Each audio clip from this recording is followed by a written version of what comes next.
you know, when we were in Ospedaletto, even though we were free, the surroundings were still the same.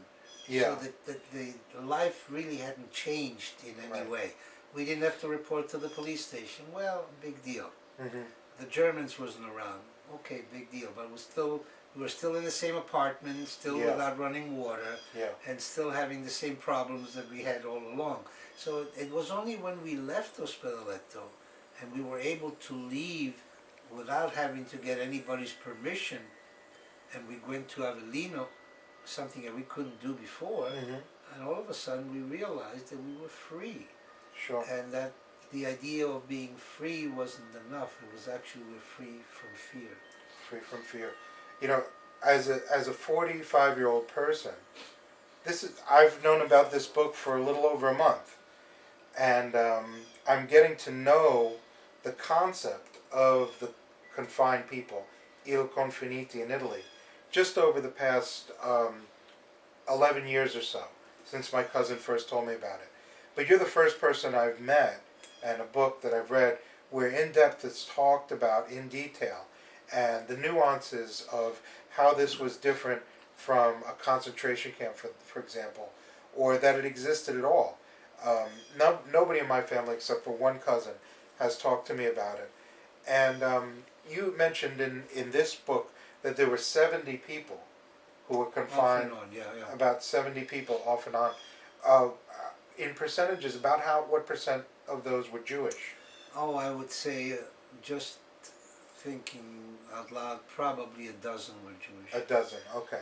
And did the other people who were confined there, I know I read some of this in the book, but if you could elaborate on how they impacted your life.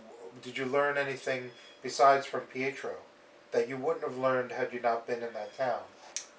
I don't know, that's a very, very difficult question to answer. The fact that I was surrounded always by adults, that had a terrific impact on an 11-year-old kid. Mm-hmm.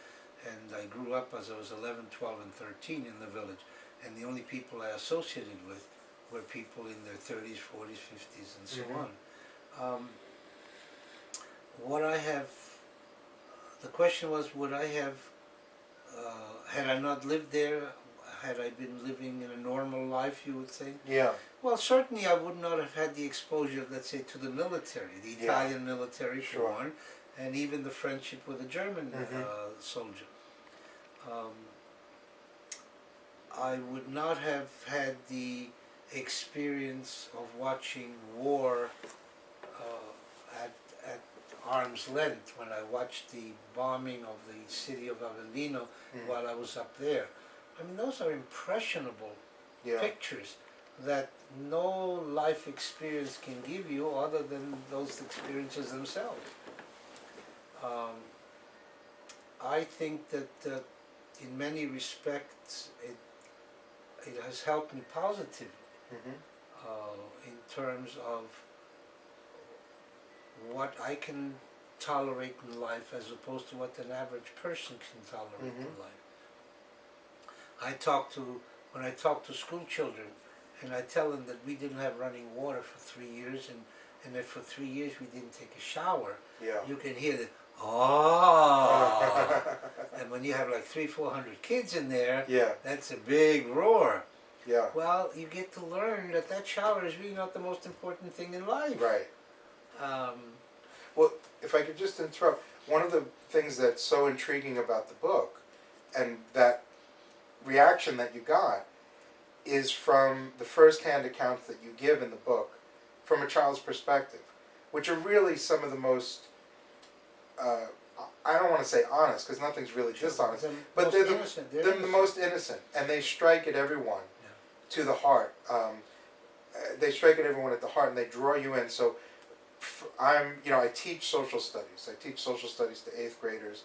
I've been teaching since 1986, and there are fewer ways for me to teach better than through the eyes of a child about an experience that happened. I'll give you another example.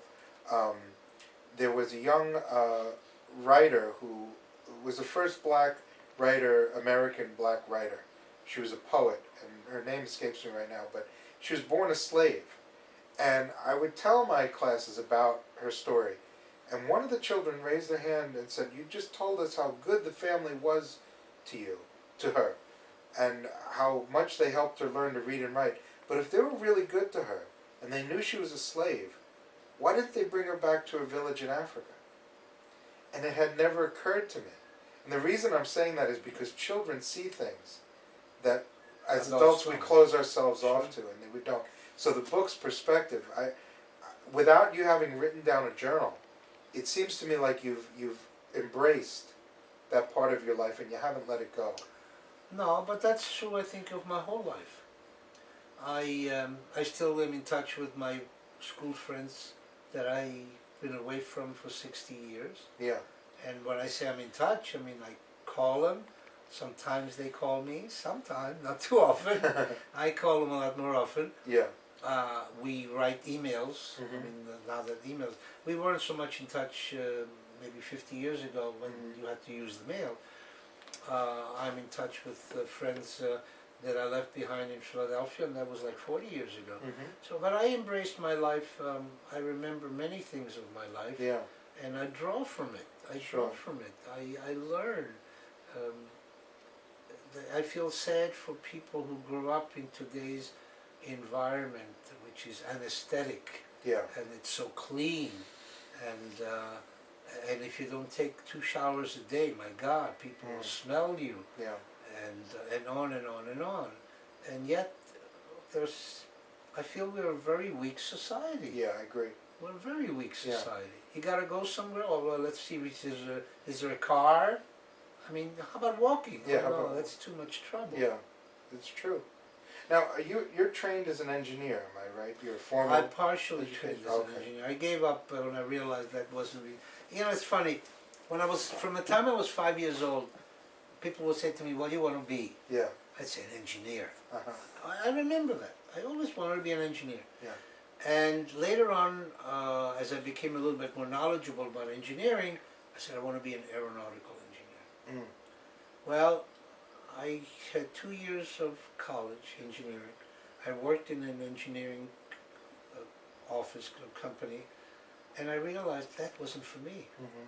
I'm a people person, and to stay in an office and maybe talk to one guy once in a while we're working, that wasn't for me. Mm-hmm. And I quit everything on the spur of the moment practically, and ended up going into sales, from there into business and so on. I found my way. So that the engineering has helped me in many respects in my everyday life. Yeah, yeah. I do a lot of building. I built furniture. I built also. I repair anything in the house. I built the kitchen.